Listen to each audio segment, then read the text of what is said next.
तो आज हम आपको मानव कंकाल की कुछ जरूरी चीजों के बारे में बताएंगे। मानव कंकाल अस्थि और उपास्थियों से बना होता है।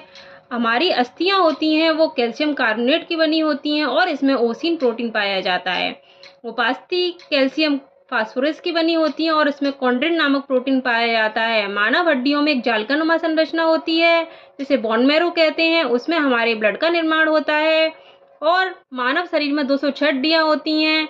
ये 206 हड्डियों को हम दो भागों में बांटते हैं, एक एपेंडिकुलर, एक एक्सेल। एपेंडिकुलर में 126 हड्डियां होती हैं जो हमको चलने फिरने और उठने बैठने में मदद करती हैं, और एक्सेल में 80 हड्डियां होती हैं जो हमारे जो कोमल अंग होते हैं उनकी रक्षा करती हैं।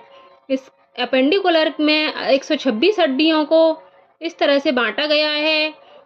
हमारे जो हाथ होते हैं उनमें 60 हड्डियां होती हैं, एक हाथ में 30 और दूसरे हाथ में 30। इस तरह से ही पैर में होती हैं 60 हड्डियां, एक पैर में 30 और दूसरे पैर में भी 30 हड्डियां होती हैं। इसके बाद 2 हड्डियां केल्विन की होती हैं, 2 स्कैपुला की होती हैं और 2 पेल्विक गर्डल होती हैं।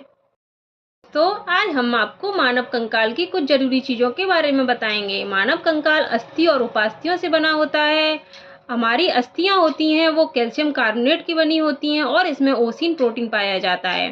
उपास्थि कैल्शियम फास्फोरस की बनी होती हैं और इसमें कॉन्ड्रिन नामक प्रोटीन पाया जाता है। मानव हड्डियों में एक जालकानुमा संरचना होती है जिसे बोन मैरो कहते हैं। उसमें हमारे ब्लड का निर्माण होता है और मानव शरीर में 206 हड्डियां होती हैं। ये 206 हड्डियों को हम दो भागों में बांटते हैं, एक एपेंडिकुलर, एक एक्सेल। एपेंडिकुलर में 126 हड्डियां होती हैं जो हमको चलने फिरने और उठने बैठने में मदद करती हैं, और एक्सेल में 80 हड्डियां होती हैं जो हमारे जो कोमल अंग होते हैं उनकी रक्षा करती हैं।